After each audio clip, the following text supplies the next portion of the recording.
नमस्कार दोस्तों, आप सभी लोगों का स्वागत है आपके अपने यूट्यूब स्टडी विथ मंतोष में। आज हम लोग सी-टेट 6 से 8 के लिए सोशल स्टडी यानी social science practice set number 3 देखेंगे। 2 हम लोग देख लिए हैं, आज तीसरा है। आइए शुरू करते हैं आज के प्रश्नों को। आज का पहला प्रश्न है, निम्नलिखित में से कौन सा कथन खनिज के संदर्भ में सही नहीं है? ऑप्शन है, खनिज के संदर्भ में बात करनी है। इनका एक निश्चित रासायनिक संगठन होता है। ये विभिन्न प्रकार के भूवैज्ञानिक परिवेश में निर्मित होते हैं। सभी खनिज अधात्विक होते हैं। ये प्राकृतिक रूप से प्राप्त होने वाले पदार्थ हैं। इनका सही ऑप्शन कौन सा है? इनका सही ऑप्शन है ऑप्शन नंबर सी, सभी खनिज अधात्विक होते हैं। ये गलत है, क्योंकि धात्विक अधात्विक दोनों होते हैं। ये धात्विक भी होते हैं और अधात्विक भी होते हैं। चलिए अगला प्रश्न देखते हैं। अगला प्रश्न है, निम्नलिखित का मिलान कीजिए। इसका मिलान करना है, जिसमें आपका दिया है, पहला है नर्मदा घाटी, आरंभिक गणतंत्र, बज्जी, आखेटक और संग्राहक, गारो पहाड़ियाँ, लगभग 2500 वर्ष पूर्व के शहर, गंगा घाटी, प्रथम नगर, सिंधु और उसकी सहायक नदियाँ, आरंभिक कृषि। इसका मिलान करना है। नीचे ये ऑप्शन दिया हुआ है, ऑप्शन आप देख सकते हैं। आइए मिलान करते हैं पहले इसका। सबसे पहले नर्मदा घाटी, नर्मदा घाटी जो हो जाएगा ये आखेटक और संग्रहण, ठीक। 2, वज्जी, वज्जी आरंभिक गणतंत्र था। 1, गारो पहाड़ियाँ, गारो पहाड़ियाँ जो थी ये आरंभिक कृषि क्षेत्र थी। 5, गंगा घाटी, लगभग 2500 वर्ष पूर्व के शहर, ये हो गया। 3, बचा आपका सिंधु और उसकी सहायक नदियाँ, ये हो जाएगा प्रथम नगर, ठीक। तो इसका सही ऑप्शन कौन सा हो जाएगा? सही ऑप्शन देख लीजिए, 2, 1, 5, 3, 4, ऑप्शन नंबर बी सही हो जाएगा, ठीक। नर्मदा, आखेटक और संग्रहण, वज्जी आरंभिक गणतंत्र, गारो पहाड़ियाँ आरंभिक कृषि, गंगा घाटी लगभग 2500 वर्ष पूर्व के शहर, और सिंधु और उसकी सहायक नदियाँ प्रथम नगर। अगला प्रश्न है, नीचे 2 कथन दिए गए हैं, एक ए और कथन बी, भारतीय इतिहास के तिथियों और काल के समसामयिक वाद विवादों के संदर्भ में दिए गए हैं। पहला कथन है, हिंदू मुस्लिम ब्रिटिश जैसे कालावधि उपयुक्त हैं, क्योंकि शासकों का धर्म ही एकमात्र महत्वपूर्ण ऐतिहासिक परिवर्तन रहा है। बी कथन है, लंबी समयावधि में घटित होने वाली ऐतिहासिक प्रक्रियाओं को निश्चित तिथियों और काल विभाजनों के अंतर्गत लाना समस्यात्मक है। ऑप्शन है ए और बी दोनों सही है। ए सही व्याख्या बी का नहीं है। ए सही है किंतु बी गलत है। ए गलत है किंतु बी सही है। ए और बी दोनों सही है, ए की सही व्याख्या बी है। इसका सही ऑप्शन कौन सा हो जाएगा? तो इसका सही ऑप्शन हो जाएगा ऑप्शन नंबर सी, ए गलत है किंतु बी सही है। चलिए अगला देखते हैं। अगला प्रश्न है, नीचे 2 कथन 19वीं शताब्दी में नई लोकप्रिय भारतीय कला के संदर्भ में है। कथन ए, कथन बी। कथन ए है, कई चित्रों में अपने आसपास के बदलावों को उपहास किया गया। अंग्रेजी भाषा लोगों के नए शौकों का मजाक तथा औरतों को घर से बाहर न निकलने की सलाह दी गई। बी है, राष्ट्रवादी विचारों को अभिव्यक्त करने और लोगों को ब्रिटिश शासन के खिलाफ उद्वेलित करने के लिए छवियों का इस्तेमाल किया जाता है। फिर से सुन लीजिए। कथन ये बोल रहा है, कई चित्रों में अपने आसपास के बदलावों का उपहास किया गया। अंग्रेजी भाषी लोगों को नए शौकों का मजाक तथा औरतों को घर से बाहर न निकलने की सलाह दी गई। कथन बी है, राष्ट्रवादी विचारों को अभिव्यक्त करने और लोगों को ब्रिटिश शासन के खिलाफ उद्वेलित करने के लिए छवियों का इस्तेमाल किया जाता है। ऑप्शन है ए और बी दोनों सही है। ए की सही व्याख्या बी नहीं है। ए सही है, बी गलत है। ए गलत है, बी सही है। ए और बी दोनों सही है, ए की सही व्याख्या बी है। तो इसका सही ऑप्शन कौन सा हो जाएगा? तो इसका सही ऑप्शन हो जाएगा ऑप्शन नंबर ए। ठीक, सही है लेकिन व्याख्या नहीं कर रहा है।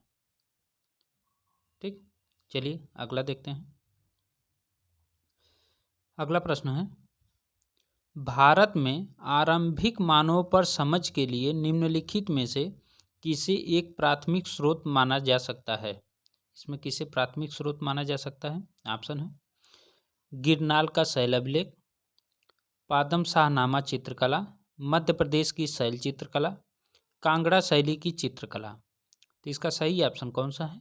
इसका सही ऑप्शन ऑप्शन नंबर सी हो जाएगा, मध्य प्रदेश की शैल चित्रकला। ठीक, ये जो है प्राथमिक स्रोत माना जाएगा। चलिए अगला देखते हैं। अगला प्रश्न है, ब्रिटिश काल से पहले बच्चों को पढ़ाया जाता था एक निश्चित फीस लेकर, साल भर फसल की कटाई के समय छोड़कर जब वे खेतों में काम करते थे, वार्षिक परीक्षा के माध्यम से मूल्यांकन के लिए, सरकारी संस्थानों में। इसका सही ऑप्शन कौन सा है? तो इसका सही ऑप्शन है ऑप्शन नंबर बी, ब्रिटिश काल से पहले जो पढ़ाया जाता था बच्चों को साल भर पढ़ाया जाता था, लेकिन फसल की कटाई के समय छोड़कर जब वे खेतों में काम करते थे। ब्रिटिश काल से पहले भारत में शिक्षा की व्यवस्था बहुत लचीली थी। कैसी थी? लचीली, ये पूछ सकता है। ब्रिटिश काल से पहले भारत की शिक्षा जो थी वो बहुत लचीली थी और ये पाठशाला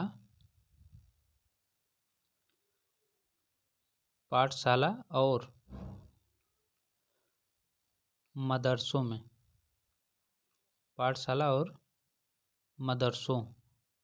में शिक्षा दी जाती थी, जो आम तौर पर ये मौखिक शिक्षा होती थी, लिखित नहीं, मौखिक शिक्षा दी जाती थी। ठीक, चलिए अगला देखते हैं। इतना ये सब याद होना चाहिए। प्रश्न पूछा हुआ भी है कि पहले शिक्षा कहाँ दी जाती थी, तो पाठशाला और मदरसों में, वो भी मौखिक शिक्षा दी जाती थी, और हमारी जो भारतीय शिक्षा थी वो बहुत लचीली थी। अगला प्रश्न है, नीचे दो कथन है ए और बी 18 से 19वीं शताब्दियों में यूरोप में राष्ट्र राज्यों के उदय के संदर्भ में। कथन ए, कथन बी, 18वीं शताब्दी तक यूरोप के लोग स्वयं को राष्ट्र राज्य के रूप में देखते थे। प्रारंभिक 19वीं शताब्दी में लोगों को यह बोध कराया गया कि प्रत्येक भाषी समुदाय एक अलग राष्ट्र था। ऑप्शन है ए और बी दोनों सही है। ए की सही व्याख्या बी नहीं है। ए सही है किंतु बी गलत है। ए गलत है किंतु बी सही है। ए और बी दोनों सही है। ए की सही व्याख्या बी है। इसका सही ऑप्शन कौन सा है? तो इसका सही ऑप्शन है ऑप्शन नंबर सी। ए गलत है किंतु बी सही है। अब इसमें था क्या, देखिए यहाँ भाषाएं जो बोलते थे वो विभिन्न जातियों के समूह के थे। यहाँ पे जो भाषाएं बोली जाती थी उसमें वो विभिन्न जातियों के समूह के थे, और प्रत्येक भाषी समुदाय एक अलग राष्ट्र था। कुछ क्या था? प्रत्येक भाषी एक अलग राष्ट्र था। ठीक, चलिए अगला देखते हैं। BCE का तात्पर्य है, ऑप्शन है before common era, before Caesar era, before contemporary era, before Christian era. तो इसका सही ऑप्शन कौन सा है? इसका सही ऑप्शन नंबर ए हो जाएगा, बिफोर कॉमन एरा।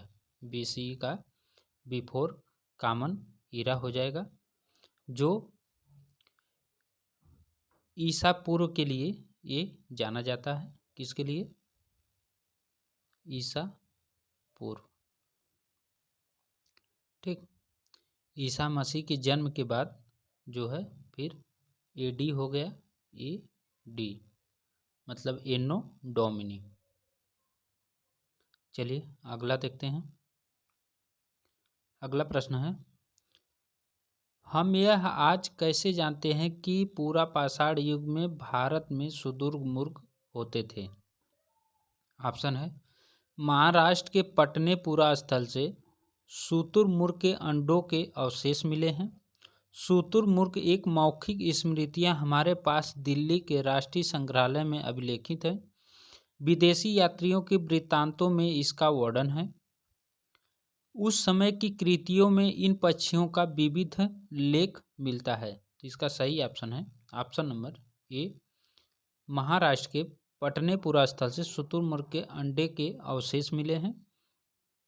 और भी सुन लीजिए, इस पे जो अंडे थे, अंडे के छिलकों पर, अंडे के छिलके पर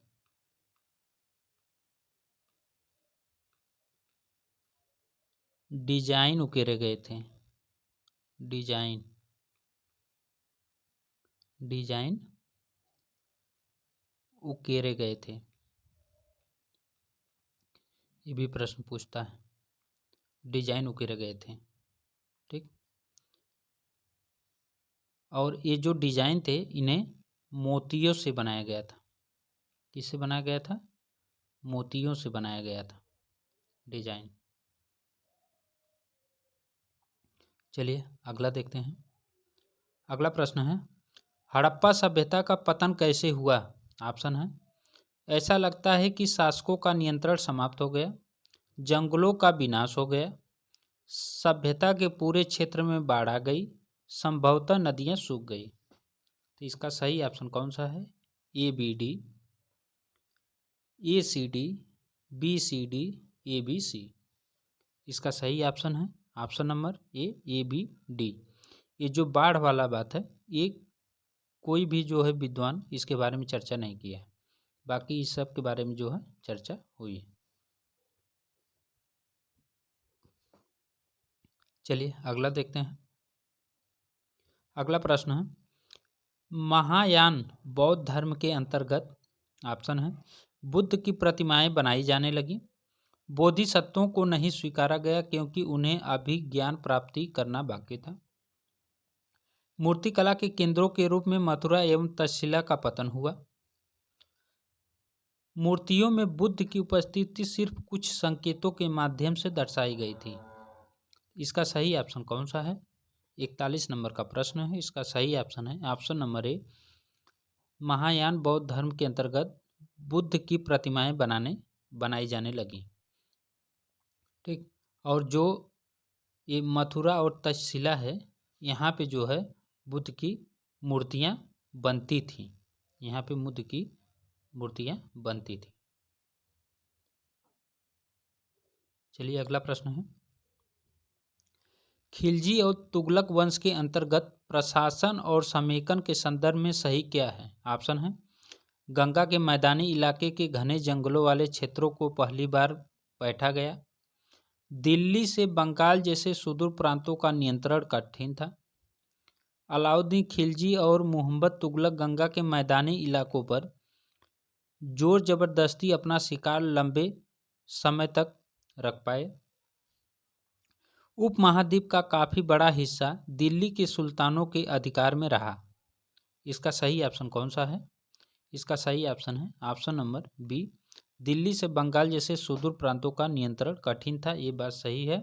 गंगा के मैदानी इलाकों में घनघोर जंगलों वाले क्षेत्र को पहली बार बैठा गया, ये गलत है, क्योंकि इनकी जो सेना थी ये इसको जो है भेदने में असक्षम थी।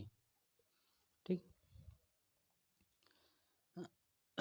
और उपमहाद्वीप का काफ़ी बड़ा हिस्सा दिल्ली के सुल्तानों के अधिकार में था नहीं, वो जो है बहुत से ऐसे क्षेत्र थे जो स्वतंत्र हो चुके थे। चलिए अगला देखते हैं।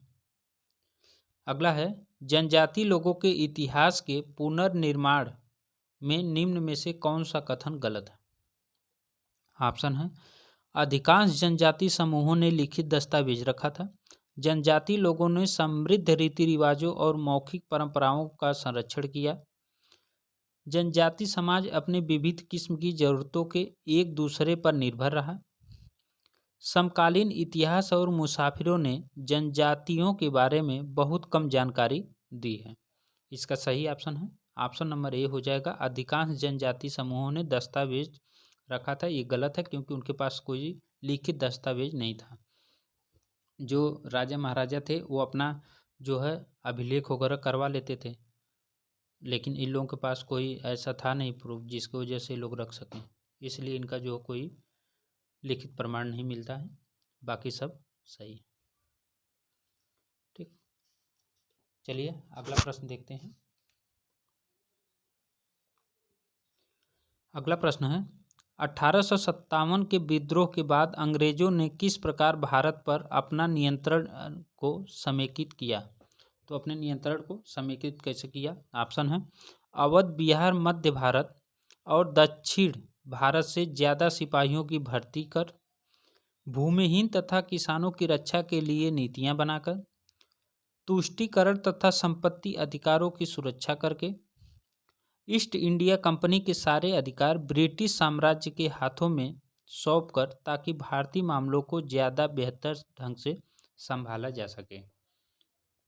इसका सही ऑप्शन है ऑप्शन नंबर डी, जो 1857 के विद्रोह के बाद अंग्रेजों ने जो भारत पर अपने नियंत्रण को समेकित किया, वो ईस्ट इंडिया कंपनी के सारे अधिकार ब्रिटिश साम्राज्य के हाथ में सौंपकर, ताकि भारतीय मामलों को ज़्यादा बेहतर ढंग से संभाला जा सके। इसमें जो दिया है बिहार और अवध, मध्य भारत और दक्षिण भारत से ज़्यादा सिपाहियों को भर्ती करके, ये चीज़ गलत है।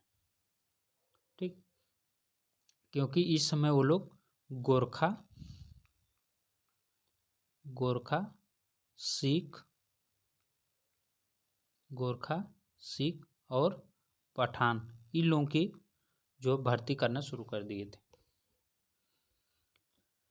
चलिए अगला देखते हैं। अगला प्रश्न है, निम्नलिखित में से क्या प्रतिनिधि लोकतंत्र की विशेषता नहीं है? ऑप्शन है, प्रतिनिधियों के हाथों में निर्णय निर्माण की प्रक्रिया, जनता का निर्णय निर्माण की प्रक्रिया में प्रत्यक्ष सहभागिता, जनता को मतदान का अधिकार, मतदान द्वारा प्रतिनिधि का चुनाव। तो लोकतंत्र की विशेषता इसमें क्या नहीं है? तो इसका सही ऑप्शन है ऑप्शन नंबर बी, जनता का निर्णय निर्माण प्रक्रिया में प्रत्यक्ष सहभागिता। गलत है, बाकी सही है। अगला प्रश्न है, भारत के किस क्षेत्र को छोटा तिब्बत कहा गया है? तो किस क्षेत्र को छोटा तिब्बत कहा गया? ऑप्शन है, अरुणाचल प्रदेश, सिक्किम, हिमाचल प्रदेश, लद्दाख। इसके सही ऑप्शन कौन सा है? सही option option number D, Ladakh. Ladakh को छोटा तिब्बत कहा जाता है, और इसके जम्मू कश्मीर से अलग करके जो है इसे सबसे बड़ा केंद्र शासित प्रदेश बना दिया गया है। ठीक, और इसका हुआ था कब गठन? 31 अक्टूबर 2019 को। 31 अक्टूबर 2019 को इसका गठन हो गया। ठीक। अगर पूछे अरुणाचल प्रदेश में तो ये भूटान और चीन के साथ सीमा बनाता है। सिक्किम जो है ये चीन, नेपाल और भूटान तीनों के साथ बनाता है। हिमाचल प्रदेश चीन के साथ बनाता है। ठीक, चलिए अगला देखते हैं। हो सकता है इसकी राजधानी भी पूछ ले। अरुणाचल प्रदेश की ईटानगर, अरुणाचल प्रदेश की राजधानी ईटानगर। सिक्किम की गंगटोक, गंगटोक। हिमाचल प्रदेश का शिमला। ठीक, लद्दाख का लेह। चलिए अगला देखते हैं। अगला प्रश्न है, भारत में अपीली प्रणाली या पौन वार्षिक प्रणाली किसे कहते हैं? अपीली प्रणाली या पौन वार्षिक प्रणाली। ऑप्शन है, न्याय के आदेश के खिलाफ संसद में अपील का प्रावधान, राज्य कार्यपालिका प्रमुख का सर्वोच्च अपील प्राधिकारी के रूप में कार्यरत होने का प्रावधान, निचली न्यायालय के आदेश के खिलाफ उच्च न्यायालय में अपील का प्रावधान, न्यायिक सेवा में आवेदन का प्रावधान। इसका सही ऑप्शन कौन सा हो जाएगा? इसका सही ऑप्शन नंबर सी, निचली न्यायालय के आदेश के खिलाफ उच्च न्यायालय में अपील का प्रावधान। अगला प्रश्न है, निम्नलिखित में से कौन सा प्रायद्वीपीय पठार का लक्षण नहीं है? कौन सा नहीं है? किसका पूछ रहा है? प्रायद्वीपीय पठार का लक्षण। इसके उत्तर पश्चिम में अरावली श्रृंखला स्थित है। यहाँ कोयला एवं लौह अयस्क जैसे खनिज की प्रचुरता है। इस पठार पर पश्चिम की ओर बहने वाली महानदी और कृष्णा नदियाँ मौजूद हैं। यह उत्तरी मैदान के दक्षिण में स्थित है। तो इसका सही ऑप्शन कौन सा हो जाएगा? तो इसका सही ऑप्शन हो जाएगा ऑप्शन नंबर सी। सी जो है सही हो जाएगा। इस पठार पर पश्चिम की ओर बहने वाली नहीं, ये पश्चिम की ओर नहीं पूर्व की ओर बहने वाली नदियां हैं, जो महानदी और कृष्णा है। चलिए अगला प्रश्न देखते हैं, निम्नलिखित में से कौन सा कथन अफ्रीका के बारे में सही है? तो इसमें कौन सा कथन है जो अफ्रीका के बारे में सही है? ऑप्शन है, यही एक ऐसा महाद्वीप है जिससे होकर कर्क, विषुवत तथा मकर रेखा गुजरती हैं। गोबी मरुस्थल इस महाद्वीप में स्थित है। इसके पश्चिम में यूराल पर्वत जो एशिया से अलग करता है। अफ्रीका का बहुत बड़ा भाग दक्षिणी गोलार्ध में स्थित है। तो इसका सही ऑप्शन कौन सा हो जाएगा? तो इसका सही ऑप्शन हो जाएगा ऑप्शन नंबर ए। यहाँ से यही एक ऐसा महाद्वीप है जिससे होकर कर्क, विषुवत और मकर रेखा गुजरती है। ठीक, गोबी मरुस्थल यहाँ का मरुस्थल नहीं है, ये चीन और मंगोलिया का है। चीन और मंगोलिया का है। ये भी पूछता है, याद करके रखिएगा। जो गोबी मरुस्थल कहाँ है? चीन और मंगोलिया में, सबसे ज़्यादा इसका क्षेत्र मंगोलिया में। ठीक, चलिए आगे देखते हैं। अगला प्रश्न है, भारत के दक्षिणी भागों में विशेषकर तमिलनाडु और आंध्र प्रदेश में शरद ऋतु में वर्षा होती है क्योंकि? ऑप्शन है, पवन अरब सागर से बंगाल की खाड़ी की ओर चलती है। पवन बंगाल की खाड़ी से अरब सागर की ओर चलती है। पवन स्थल भाग से लौटकर अरब सागर की ओर चलती है। पवन स्थल भाग से लौटकर बंगाल की खाड़ी की ओर बहती है। इसका सही ऑप्शन कौन सा है? तो इसका सही ऑप्शन हो जाएगा ऑप्शन नंबर डी, पवन स्थल भाग से लौटकर बंगाल की खाड़ी की ओर बहती है, जिससे तमिलनाडु और आंध्र प्रदेश में शरद ऋतु में वर्षा होती है। चलिए अगला देखते हैं, निम्नलिखित में से कौन सा भ्रंशोत्स पर्वत है? इसमें कौन सा भ्रंशोत्स पर्वत है? ऑप्शन है, अपलेशियन पर्वत, यूराल पर्वत, वासजेस पर्वत, हिमालय पर्वत। सही ऑप्शन है ऑप्शन नंबर सी, वासजेस पर्वत। और वासजेस पर्वत है कहाँ? ये है फ्रांस में। ठीक, कहाँ है? फ्रांस में। ये पूछता है, फ्रांस में है ये। और भी अगर ब्रांसोस पर्वत की हम बात करें तो और कौन कौन है, देखिए जर्मनी का ब्लैक फॉरेस्ट, जर्मनी का ब्लैक फॉरेस्ट हो सकता है इस बार यही देते हैं। ब्रांसोस पर्वत में वासजेत रखा है कई बार, ये हो सकता है इस बार ब्लैक फॉरेस्ट देते हैं। ब्लैक फॉरेस्ट है। और भारत का सतपुड़ा, भारत का सतपुड़ा रेंज।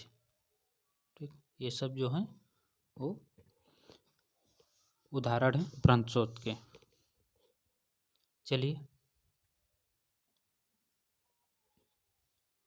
ब्रांसोस पर्वत को ही ब्लैक पर्वत भी बोला जाता है, ये भी याद करके रखिएगा, इसी को ब्लैक पर्वत भी बोला जाता है।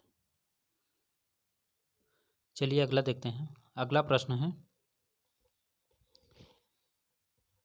कथन और कारण का प्रश्न है। पृथ्वी से हमें चंद्रमा का केवल एक ही भाग दिखाई पड़ता है।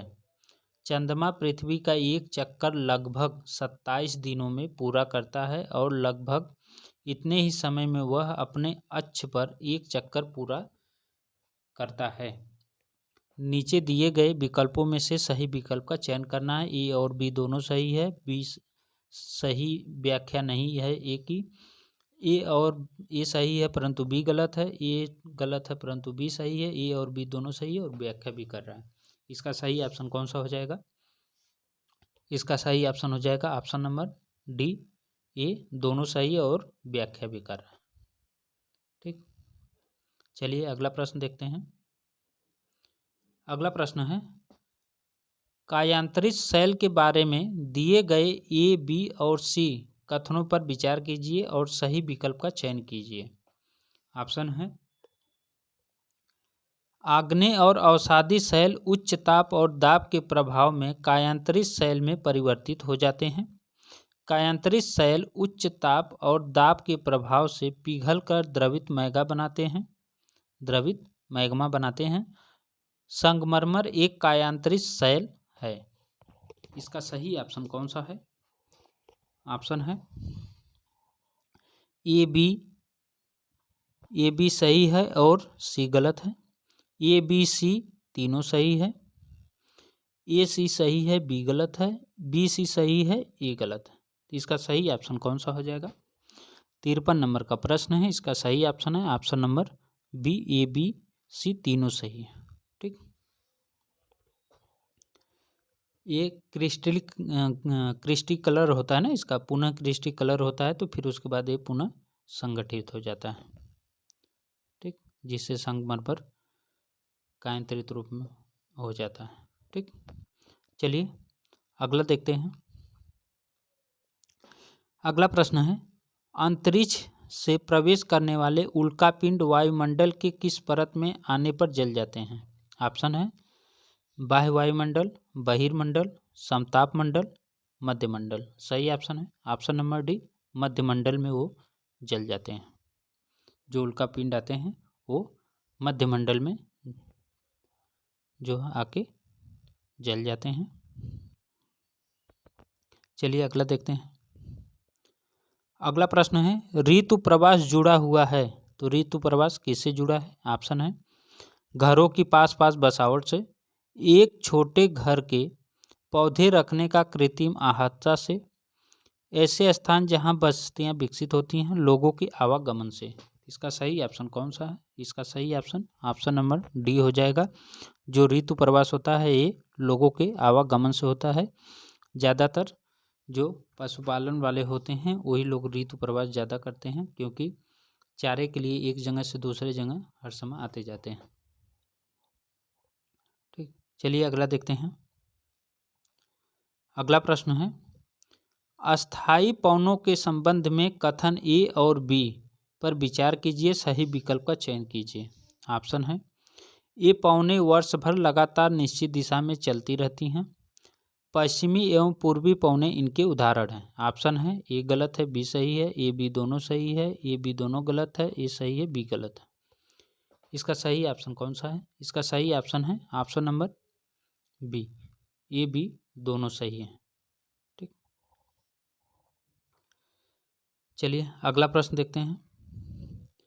अगला प्रश्न है ब्राजील के कंपोस और वेनेजुएला के लानोस ऑप्शन उदाहरण हैं। ऑप्शन है टुंड्रा प्रकार की वनस्पति, उष्णकटिबंधीय घास स्थल, भूमध्य सागरीय वनस्पति, शीतोष्ण कटिबंधीय घास स्थल। इसका सही ऑप्शन कौन सा है? इसका सही ऑप्शन है ऑप्शन नंबर बी, उष्णकटिबंधीय घास स्थल है। कारण क्या है? क्योंकि जो हमारी भूमध्य रेखा है, भूमध्य रेखा, ठीक, ये भूमध्य रेखा के पास में है, इसीलिए जो है ये उष्ण क्षेत्र में आते हैं। तो ब्राज़ील में घास को कंपोस बोला जाता है, वेनेजुएला में घास को लानोस बोला जाता है, अर्जेंटीना में पंपास बोला जाता है, अर्जेंटीना, ठीक, अर्जेंटीना में क्या बोला जाता है? पंपास। ठीक, और भी सुन लीजिए और कौन कौन है। देखिए प्रेयरी भी घास का क्षेत्र है, प्रेयरी ये कनाडा और यूएसए में है। दक्षिण अफ्रीका के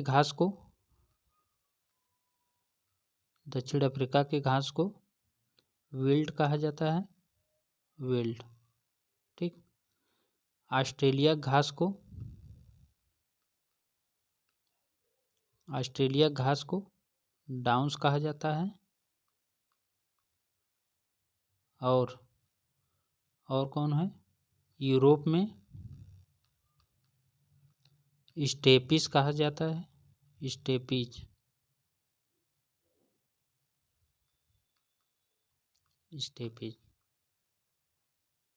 ठीक, इतने हैं जो सब घास वाले क्षेत्र हैं। ठीक, हो सकता है पिछली बार पूछ दे कि ब्राज़ील कंपोज की जो ये उष्णकटिबंधीय जो क्षेत्र है वो कितना से कितना डिग्री तक है? ये 10 डिग्री नॉर्थ से 10 डिग्री साउथ के बीच का क्षेत्र जो उष्णकटिबंधीय क्षेत्र है। चलिए अगला देखते हैं। अगला प्रश्न है जलवायु के संबंध में कथन ए और कथन बी विचार कीजिए और सही विकल्प का चयन कीजिए। ऑप्शन है जलवायु वायुमंडल में दिन प्रतिदिन होने वाला परिवर्तन है। किसी स्थान की जलवायु सिर्फ उसकी ऊंचाई तथा उच्चावच पर निर्भर करती है। ये गलत है, बी सही है। ये बी दोनों सही है, ए और बी दोनों गलत है। ये सही है, बी गलत है। इसका सही ऑप्शन कौन सा है? सही ऑप्शन है ऑप्शन नंबर सी हो जाएगा। ए बी दोनों गलत है। ये जो है सिर्फ उच्चावच और इसकी ऊंचाई जो है उच्चावच पर निर्भर नहीं होती है जलवायु, और ये जो है जो निर्भर होती है वो तापमान, पवन, आर्द्रता, वर्षा,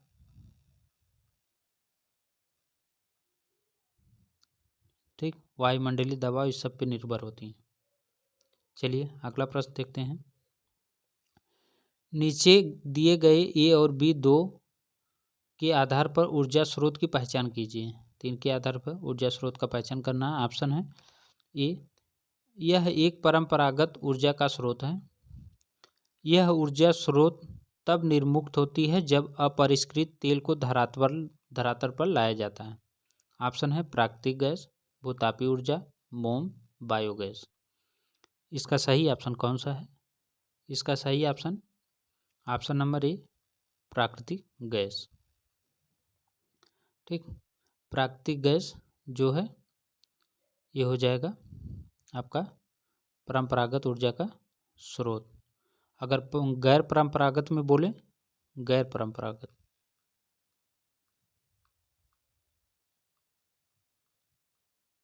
इसमें कौन कौन आएंगे? भूतापीय ऊर्जा, मोम, बायोगैस, ठीक, ये सब आएंगे इसमें गैर परंपरागत में। चलिए अगला देखते हैं। अगला प्रश्न है, भारत का शोध संस्थान मैत्री कहाँ अवस्थित है? मैत्री कहाँ अवस्थित है? इसका सही ऑप्शन है, पहले ऑप्शन देख लीजिए, अंटार्कटिका, यूरोप, एशिया, ऑस्ट्रेलिया। सही ऑप्शन नंबर ए हो जाएगा, अंटार्कटिका। मैत्री, गंगोत्री और एक नया बना है भारती। ठीक, ये तीनों जो है यहाँ पूछता हर साल एक नाम जरूर देता है, या मैत्री दे, गंगोत्री दे, भारती दे, तीनों में से एक नाम जरूर देता है जो है। ये तीनों को याद करके रखिएगा, एक प्रश्न कन्फर्म है। अगला प्रश्न है, सामाजिक विज्ञान में आकलन का मुख्य उद्देश्य है। तो सामाजिक विज्ञान के आकलन में मुख्य उद्देश्य क्या है? ऑप्शन है, शिक्षार्थियों को वर्गीकृत करके एक चिन्हित करने के लिए, शिक्षार्थियों के बीच सामाजिक विभेदों को दर्शाने के लिए, शिक्षार्थियों को प्रतिपुष्टि देना तथा मानक स्थापित करना जिनको पाने के लिए वे प्रयासरत रहें, पाठ्यपुस्तकीय ज्ञान को याद करने की क्षमताओं को परीक्षण तथा सभी शिक्षार्थियों के लिए परीक्षा के तनाव को कम करना। ये तो कभी नहीं हो सकता जो है याद करने वाला, क्योंकि याद नहीं देना है, रटंत विद्या नहीं है, सामाजिक भेदभाव का अलग सिस्टम नहीं है जो है, आप किसी चीज़ को वर्गीकृत चिन्हित नहीं कर सकते। सही ऑप्शन नंबर सी, विद्यार्थी को प्रतिपुष्टि देना तथा मानक स्थापित करना जिसके लिए वे प्रयासरत रहें। ये मानक भी शब्द जो है कि गलत ही माना जाता है, लेकिन यहाँ पे प्रयासरत के लिए बोला है तो ये सही है। ठीक, चलिए अगला देखते हैं। अगला प्रश्न है, सामाजिक विज्ञान की कक्षा में फिल्मों को एक प्रभावी शैक्षणिक उपकरण के रूप में उपयोग किया जा सकता है क्योंकि ऑप्शन है, फिल्में कक्षा के भीतर बाहरी दुनिया को ले जा सकती हैं, फिल्में अनदेखे और अनसुने संदर्भों को खोजने की शक्ति से प्रेरित करते हैं, फिल्में ऐसी कहानियों, संवादों और छवियों को सामने लाती हैं जो जीवन में हमसे दूर हो सकती हैं, फिल्में एक वस्तुनिष्ठ माध्यम है जो छात्रों को एक ही तरीके से अपने विचार प्रस्तुत करने के लिए प्रोत्साहित कर सकती हैं। ऑप्शन है ABD, ACD, BCD, ABC। इसका सही ऑप्शन है ऑप्शन नंबर डी, ABC सही है, डी ऑप्शन गलत है। चलिए अगला प्रश्न देखते हैं। कक्षा में मानचित्र के प्रयोग के संदर्भ में निम्नलिखित कथनों में सही है, इसमें कौन सही है? ऑप्शन है, मानचित्र एक सामाजिक राजनीतिक निर्मित है, चिरकाल से उत्तर को सदा सभी सामाजिक राजनीतिक संदर्भों में मानचित्र में ऊपर दर्शाया गया है, मानचित्र एक त्रिआयामी साधन है जबकि हम 2 आयामी दुनिया में रहते हैं, शिक्षार्थियों में समय की अवधारणा को विकसित करने के लिए मानचित्र एक सहायक सामग्री है।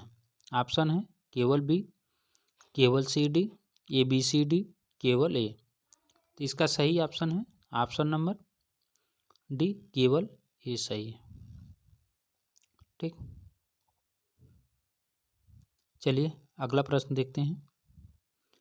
अगला प्रश्न है, विद्यार्थियों के जीवन से अधिगम को जोड़ने के प्रयास में सामाजिक विज्ञान के शिक्षक को चाहिए कि ऑप्शन है, विषय वस्तु में विविध सांस्कृतिक दृष्टिकोणों को इरादतन जानबूझकर सुस्पष्ट शामिल करें, कक्षा में शिक्षार्थियों को उनके निजी एवं पारिवारिक संदर्भ से चिन्हित करें, शिक्षार्थियों को अपने उदाहरणों एवं अनुभवों को कक्षा में साझा करने के लिए मौका दें। ऑप्शन है ए तथा सी सही है, बी तथा सी सही है, केवल बी सही है, ए और बी सही है। इसका सही ऑप्शन कौन सा है? इसका सही ऑप्शन है ऑप्शन नंबर ए और सी सही है।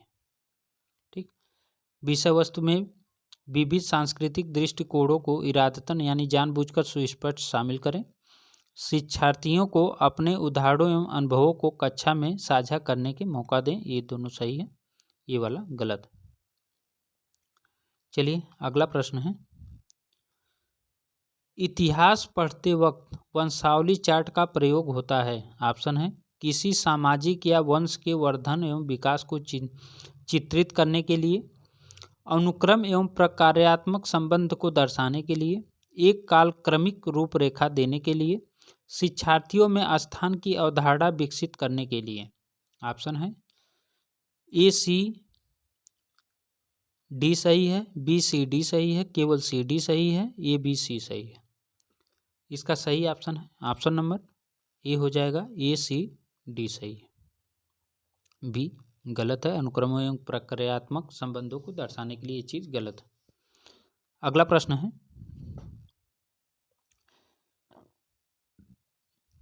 दृष्टिबाधित शिक्षार्थियों के साथ कार्य करते समय एक सामाजिक विज्ञान शिक्षक को किस प्रकार से शिक्षण अधिगम प्रक्रिया में अनुकूलन करना चाहिए। दृष्टिबाधित के बारे में पूछ रहा है। ऑप्शन है यथोचित विराम तथा पुनरावृत्ति के साथ स्पष्ट एवं उच्च आवाज में बोलना। बी है विविध प्रकार के आकर्षक दृश्यों वाले कार्यपत्रों का प्रयोग करना। मौखिक संकेतों द्वारा कल्पना करके अवसरों को उत्पन्न करना। कक्षा में चर्चा के दौरान टेक्सटाइल यानी स्पर्श करने वाली सामग्रियों को शामिल करना। तो इसका सही ऑप्शन कौन सा हो जाएगा, जो है इसमें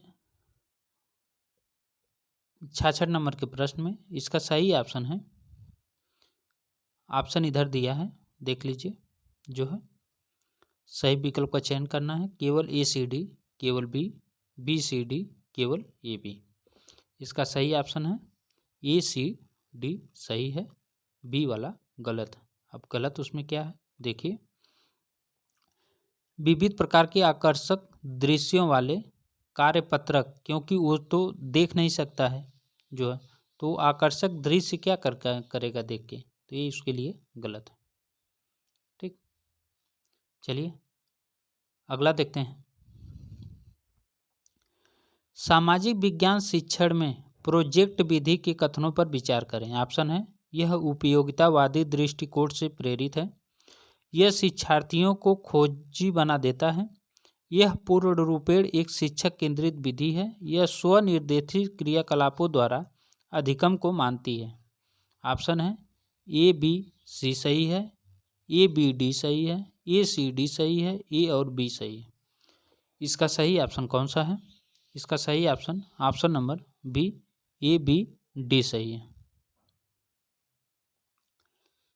अगला प्रश्न है, अन्वेषण को इच्छुक रचनात्मक दृष्टिकोण से एक सामाजिक विज्ञान की शिक्षिका अपने शिक्षार्थियों को किस रूप में देखेगी। ऑप्शन है सामाजिक प्रक्रियाओं में खोज करने को उत्सुक, स्रोतों के आधार पर कल्पनाशील, समस्याओं के समाधान के सुझावों की कोशिश करने वाले, विवादास्पद मुद्दों को उच्चतर शिक्षा स्तर पर चर्चा करने के लिए स्थगित करने वाले।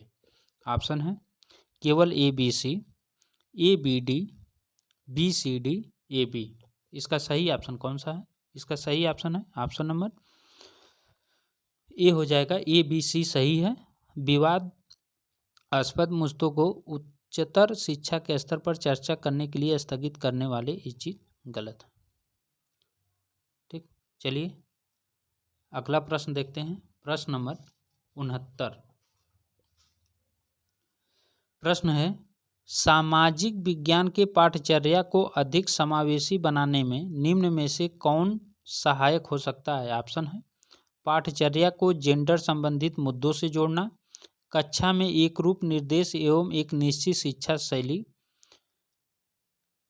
सी है विभिन्न स्रोतों को शामिल करना, आधिकारिक एवं निम्न वर्गीय प्रसंगों के एक परीक्षा पत्र सभी विद्यार्थियों के लिए।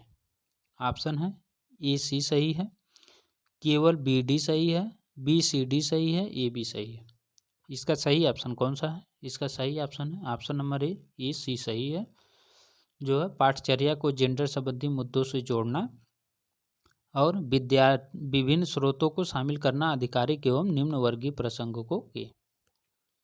चलिए अगला प्रश्न देखते हैं। प्रश्न नंबर 70, विद्यार्थियों को विवेचनात्मक होना क्योंकि सीखना चाहिए। विद्यार्थियों को विवेचनात्मक होना क्यों सीखना चाहिए? ऑप्शन है समाज में यथास्थिति बनाए रखने के लिए, यह समझने के लिए कि मुद्दे उनकी खुद की जिंदगी से कैसे जुड़े हैं, एक रूप समशील दृष्टिकोण की कद्र करने के लिए, कमियों को इंगित करने के लिए एवं लगभग सभी चीज़ों पर दूरदर्शी होने के लिए। इसका सही ऑप्शन कौन सा है? इसका सही ऑप्शन है ऑप्शन नंबर बी, यह समझने के लिए कि मुद्दे उनकी खुद की जिंदगी से कैसे जुड़े हुए हैं।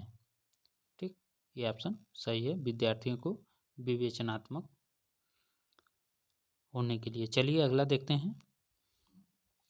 निम्नलिखित उदाहरणों में से विविधता को दर्शाने वाले उदाहरण का चयन करें। ऑप्शन है एलेन एक गरीब परिवार से वास्ता रखता है जबकि साइमन का परिवार बहुत अमीर है। ठीक, रघु सुरेश को फुटबॉल टीम में शामिल नहीं करना चाहता क्योंकि वह समाज के एक खास समुदाय से आता है। परितोष को बंगला अच्छी आती है, वही सुचिता को हिंदी बोलती है। सरोज को स्कूल जाने का मौका मिला जबकि निर्मला को स्कूल जाने का मौका नहीं मिला। विविधता के बारे में पूछ रहा है, तो इसका सही ऑप्शन कौन सा हो जाएगा? सही ऑप्शन ऑप्शन नंबर सी हो जाएगा। परितोष को बांग्ला अच्छी आती है, वही सुचिता हिंदी बोलती है। ठीक, ये जो है विविधता को दर्शा रहे हैं। ठीक, बाकी ये सब तो रूढ़िवादिता को दर्शा रहे हैं। चलिए अगला देखते हैं। अगला प्रश्न है, एक स्कूल के सामाजिक विज्ञान के शैक्षणिक भ्रमण में जीरो, बोमडिला, नामदफा, राष्ट्रीय उद्यान, तवांग तथा शिलांग गांव को शामिल किया गया है।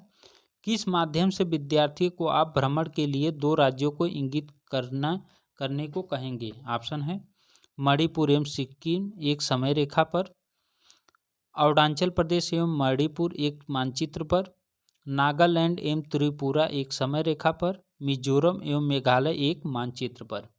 इसका सही ऑप्शन कौन सा हो जाएगा? इसका सही ऑप्शन हो जाएगा option number B, Arunachal Pradesh एवं मणिपुर एक मानचित्र पर। ठीक, यही इसका सही है। चलिए अगला प्रश्न देखते हैं।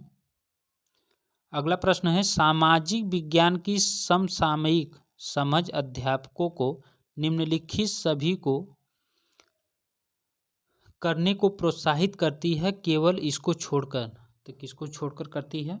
ऑप्शन है प्रश्नों के समान उत्तर देने के लिए शिक्षार्थियों को प्रोत्साहन देना जिससे कि सभी बेहतर बन सकें, शिक्षार्थियों को दिए गए विषय वस्तु पर प्रश्न बनाने की क्षमता के लिए प्रशंसा करना तथा उसे अधिगम की जांच के लिए वैध स्वीकारना, शिक्षार्थियों को कक्षा में विकसित ज्ञान को मूर्त परिस्थितियों में उपयोग करने के लिए अवसर देना, शिक्षार्थियों को दूसरे के स्थानीय अनुभवों को पढ़ने तथा स्वयं के अनुभवों को खोजने के लिए। इसका सही ऑप्शन कौन सा है? तो इसका सही ऑप्शन हो जाएगा ऑप्शन नंबर ए, प्रश्नों के समान उत्तर देने के लिए शिक्षार्थियों को प्रोत्साहन देना जिससे कि सभी बेहतर बन सके। नहीं, समान उत्तर जो है सभी लोग नहीं दे सकते हैं। ठीक, चलिए अगला देखते हैं। अगला प्रश्न है, निम्नलिखित में से जेंडर रूढ़िवादिता का उदाहरण नहीं है। ऑप्शन है सिर्फ लड़कियों को कक्षा का बोर्ड सजाने के लिए कहा जाता है, ये तो है। हालांकि लड़के कक्षा चर्चा में दबदबा बनाने का प्रयास करते हैं लेकिन लड़कियां एवं लड़कों दोनों को सहभागिता को प्रोत्साहित किया जाता है। कक्षा में अनुशासन बनाए रखने के लिए लड़कों एवं लड़कियों को अलग अलग पंक्ति में बिठाना, ये भी गलत है। सिर्फ लड़कों को फुटबॉल टूर्नामेंट में भाग लेने के लिए प्रोत्साहित करना, ये भी गलत है। इसका सही ऑप्शन हो जाएगा ऑप्शन नंबर बी जो है ये सही है। ठीक, क्योंकि ये दोनों को सहभागिता में प्रोत्साहित किया जाता है। चलिए अगला प्रश्न देखते हैं। सामाजिक विज्ञान शिक्षा को प्रभावी बनाने के लिए आवश्यक होगा। ऑप्शन है अतीत के सभी सांस्कृतिक प्रथाओं को बनाए रखना, साहित्यिक स्रोत का समालोचनात्मक विश्लेषण करना चाहे वह कितनी भी पुरानी हो, सभी गैर शाब्दिक स्रोतों का निष्कासन करना, स्रोतों के ट्राईएंगुलेशन त्रिकोणीय प्रमुखता को देना। ऑप्शन है बी और सी, B D, C D, A सी। इसका सही ऑप्शन कौन सा है? इसका सही ऑप्शन नंबर बी हो जाएगा, बी और डी। ठीक, ये बी और डी इसका सही है। साहित्यिक स्रोतों का समालोचनात्मक विश्लेषण करना, चाहे वो कितनी भी पुरानी हो, और स्रोतों के ट्राईएंगुलेशन त्रिकोणी को प्रमुखता देना। अगला प्रश्न है, कक्षा में सामाजिक न्याय के प्रति संवेदनशीलता को प्रोत्साहित किया जा सकता है। ऑप्शन है कक्षा में विचार विमर्श के दौरान समकालीन जन आंदोलनों और पक्ष समर्थन की कहानियों के अंशों को शामिल करना, भारतीय सामाजिक परिवेश के ऐतिहासिक संदर्भों को एक गैर बराबर शक्ति समाकरण के रूप में देखकर सामाजिक न्याय पर आधारित संवैधानिक प्रावधानों को कक्षा चर्चाओं में शामिल करके कक्षा के दोषी बच्चों को तुरंत शारीरिक दंड देकर। इसका सही ऑप्शन कौन सा है? A B C, B C D, C D, A D. इसका सही ऑप्शन कौन सा है? 76 नंबर का प्रश्न है। इसका सही ऑप्शन है ए बी सी सही है। ठीक, दंड आप नहीं दे सकते हैं किसी को, उसे समझा सकते हैं। चलिए अगला प्रश्न देखते हैं। इतिहास शिक्षा शास्त्र प्रयास करेगा कि, ऑप्शन है इतिहास का निर्माण स्रोतों पर आधारित होता है, इतिहास सामाजिक प्रक्रियाओं में निरंतर और बदलाव को खोजे, इतिहास व्याख्यानों के विभेदों से संलग्न हो तथा प्रमुख समुदाय के विचारों को अनुमोदित करे, इतिहास घटनाओं को एक काल विशेष के सामाजिक राजनीतिक संदर्भों में रख कर देखे। ऑप्शन है A B D, A C D, B C D, A B C. इसका सही ऑप्शन कौन सा है? इसका सही ऑप्शन है option number A B D सही है। सी ऑप्शन इसका गलत है, जो है ये इसमें नहीं आएगा। इतिहास व्याख्यानों के विभेद से संलग्न हो तथा प्रमुख समुदाय के विचारों को अनुमोदित करें। अगला प्रश्न है, प्रदूषण रहित हवा का अधिकार भारत में किस मौलिक अधिकार के भाग के रूप में स्वीकारा गया है? ऑप्शन है जीवन, न्याय, आज़ादी, समानता। ठीक, तो इसका सही ऑप्शन कौन सा है? 78 नंबर का प्रश्न है। सही ऑप्शन है ऑप्शन नंबर ए जीवन। प्रदूषण रहित हवा का अधिकार भारत में किस मौलिक अधिकार के भाग के रूप में स्वीकार किया गया है? जीवन के। ये अनुच्छेद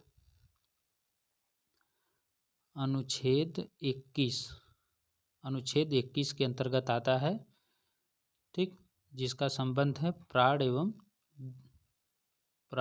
एवं दैहिक स्वतंत्रता, प्राण एवं दैहिक स्वतंत्रता। ठीक, ये इसी के अंतर्गत आता है। चलिए अगला प्रश्न देखते हैं।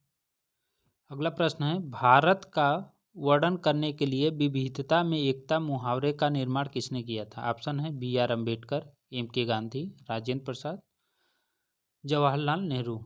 इसका सही ऑप्शन है option number D Jawaharlal Nehru. ठीक, चलिए अगला प्रश्न देखते हैं।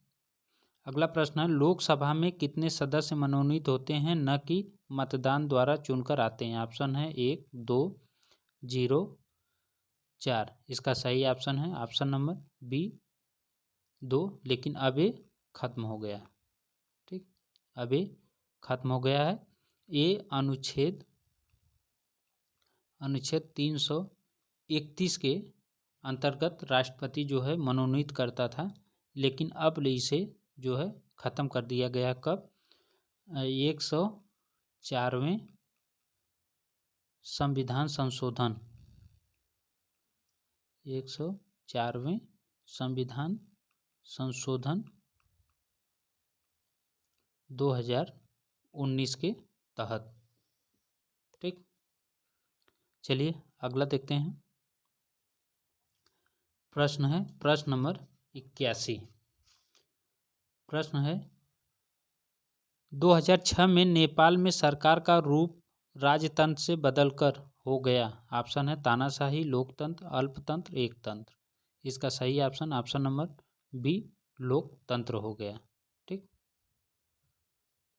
और 2015 में ये नए संविधान को अपनाया। कब संविधान को अपनाया? ये 2015 में। चलिए अगला प्रश्न देखते हैं। अगला प्रश्न है, जन स्वास्थ्य के क्षेत्र में कोस्टारिका उपागम किसे कहा गया है? ऑप्शन है सुरक्षा बजट पर स्वास्थ्य बजट से ज़्यादा खर्च करना, सैन्य बल ना रखना ताकि जन स्वास्थ्य पर ज़्यादा खर्च किया जा सके, सेना के जवानों को स्वास्थ्य पर खर्च करना, स्वास्थ्य और सुरक्षा में एक समान खर्च करना। इसका सही ऑप्शन कौन सा है? सही ऑप्शन है ऑप्शन नंबर बी, जो सैन्य बल ना रखना ताकि जन स्वास्थ्य पर ज़्यादा खर्च करें। ये जो कोस्टारिका है ये मध्य अमेरिका का एक देश है। ठीक। और ये अपना जो है सेना ख़त्म कर दिया है, वो सैन्य बल ख़त्म कर दिया है और उसका जो पैसा है सब जन स्वास्थ्य पर खर्च कर रहा है। ठीक। चलिए अगला देखते हैं।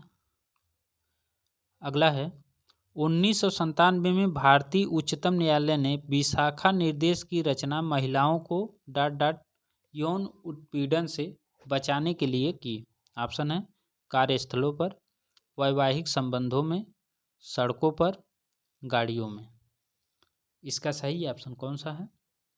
इसका सही ऑप्शन नंबर ए, कार्यस्थलों पर।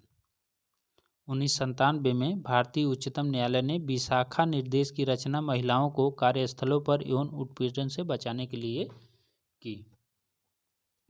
ठीक। चलिए अगला प्रश्न देखते हैं। प्रश्न नंबर 84, निम्नलिखित में से कौन भारत में एक राज्य के राज्यपाल की नियुक्ति करते हैं? ऑप्शन है संसद के सदस्य, केंद्र सरकार, अटॉर्नी जनरल, विधानसभा के सदस्य। इसका सही ऑप्शन कौन सा हो जाएगा? इसका सही ऑप्शन हो जाएगा ऑप्शन नंबर बी, केंद्र सरकार करती है अनुच्छेद 155 के तहत। अगला प्रश्न है, निम्नलिखित में से कौन ग्रामीण प्रशासनिक अधिकारी नहीं है? ऑप्शन है नगर निगम वार्ड काउंसलर, भूमि रिकॉर्ड अधिकारी, लेखपाल, पटवारी। इसका सही ऑप्शन है ग्रामीण प्रशासनिक अधिकारी। ये नगर निगम वार्ड काउंसलर नहीं होता है। ऑप्शन नंबर ए सही हो जाएगा। बाकी भूमि रिकॉर्ड अधिकारी होता है, लेखपाल होता है, पटवारी होता है। अगला प्रश्न है, भारतीय उच्चतम न्यायालय द्वारा दिए गए डी.के. बासु निर्देश क्या हैं? तो डी.के. बासु निर्देश क्या हैं देखिए। ऑप्शन है बच्चों के हानिकारक रोजगारों से बचाव के लिए निर्देश, घरेलू हिंसा से महिलाओं के बचाने के लिए निर्देश, गिरफ्तारी, नज़रबंदी, पूछताछ के दौरान पुलिस द्वारा पालन की जाने वाली प्रक्रियाओं से जुड़े निर्देश, कार्यस्थल पर यौन उत्पीड़न की रोकथाम के लिए निर्देश। इसका सही ऑप्शन कौन सा है? सही ऑप्शन है ऑप्शन नंबर सी, गिरफ्तारी, नज़रबंदी और पूछताछ के दौरान पुलिस द्वारा पालन किए जाने वाले प्रक्रियाओं के निर्देश से संबंधित है कौन? डी.के. बासु। ठीक। ये वेस्ट बंगाल मामला था। अगला प्रश्न है, वन अधिकार कानून 2006 अपने शीर्षक में कौन सी श्रेणी के अधिकारों को स्वीकारता है? ऑप्शन है अनुसूचित जनजातियाँ, आर्थिक रूप से पिछड़े वर्ग, अति पिछड़ी जातियाँ, अनुसूचित जनजातियाँ। इसका सही ऑप्शन कौन सा है? इसका सही ऑप्शन है ऑप्शन नंबर डी, अनुसूचित जनजातियाँ। वन अधिकार कानून 2006 जो है ये अनुसूचित जनजातियों श्रेणियों के अधिकारों को स्वीकारता है। अगला प्रश्न है, द्वितीयक स्रोतों का एक उदाहरण है। ऑप्शन है जनसंख्या रिपोर्ट 2011, जन्म एवं मृत्यु के पंजीकरण रिकॉर्ड, हमारे अतीत, एक कक्षा 6 के लिए एनसीईआरटी की इतिहास की पाठ्यपुस्तक, भारत का संविधान। तो इसका सही ऑप्शन कौन सा हो जाएगा? इसका सही ऑप्शन है ऑप्शन नंबर सी, हमारे अतीत, एक कक्षा 6 के लिए एनसीईआरटी की पाठ्यपुस्तक ये द्वितीयक स्रोत माना जाता है। जनगणना 2011 ये प्राथमिक स्रोत है। जन्म मृत्यु प्राथमिक स्रोत है। भारतीय संविधान को भी प्राथमिक स्रोत माना जाता है। ठीक। अब ये हो गया मतलब, और इसमें आत्मकथा हो गई, आत्मकथा, पुस्तकें, ये सब जो हैं द्वितीयक में आते हैं। ठीक, वीडियो को लाइक शेयर सब्सक्राइब करना न भूलिएगा आप लोग। चलिए अगला प्रश्न देखते हैं। नीचे दिए गए दो कथन पर विचार कीजिए। कथन ये है, परीक्षाएं तंत्र की सुविधा के लिए निर्मित कृत्रिम परिस्थितियां हैं, न कि व्यक्तिगत शिक्षा के लिए। दूसरा है, स्मृति परीक्षण से दूर दक्षताओं के परीक्षण पर जोर के रूप में बदलाव सामाजिक विज्ञान की कक्षाओं में तनाव को कम करेगा। ऑप्शन है, दोनों कथन सही है, ए सही है किंतु बी गलत है, बी सही है किंतु ये गलत है, केवल ए सही है। इसका सही ऑप्शन कौन सा है? तो इसका सही ऑप्शन हो जाएगा ऑप्शन नंबर ए, दोनों सही है। परीक्षाएं तंत्र की सुविधा के लिए निर्मित कृत्रिम परिस्थितियां हैं, न कि व्यक्तिगत शिक्षार्थी के लिए। स्मृति परीक्षण से दूर दक्षताओं के परीक्षण पर जोर के रूप में बदलाव सामाजिक विज्ञान की कक्षाओं में तनाव को कम करेगा। ये सही है, ए और बी दोनों। अगला प्रश्न है, सामाजिक विज्ञान के अध्यापक अध्यापिका के मुख्य उद्देश्य होने चाहिए। कौन से होने चाहिए? ऑप्शन है, सभी तत्व जो समाज का निर्माण करते हैं उनके बीच के संबंधों का बोध कराना, शिक्षार्थियों को सामाजिक ऐतिहासिक तथ्य याद करवाना, समाज में यथास्थिति बनाए रखने तथा सरकार के सभी निर्णयों को स्वीकार करने के लिए शिक्षार्थियों को तैयार कराना, शिक्षार्थियों में प्रतिस्पर्धा जागृत करना। इसका सही ऑप्शन कौन सा है? इसका सही ऑप्शन नंबर ए, सभी तत्व जो समाज का निर्माण करते हैं उनके बीच के संबंधों का बोध कराना। ठीक, तो ये रहे आज के 60 प्रश्नों की श्रृंखला। प्रश्न कैसा लगा कमेंट बॉक्स में ज़रूर बताइएगा। सब प्रीवियस ईयर के क्वेश्चन हैं। ठीक, और thank you for watching. Like share और सब्सक्राइब करना मत भूलिएगा। चैनल पे जो लोग नए हैं चैनल को सब्सक्राइब जरूर कर लीजिएगा। चलिए फिर मिलेंगे अब नेक्स्ट वीडियो में, तब तक के लिए नमस्कार।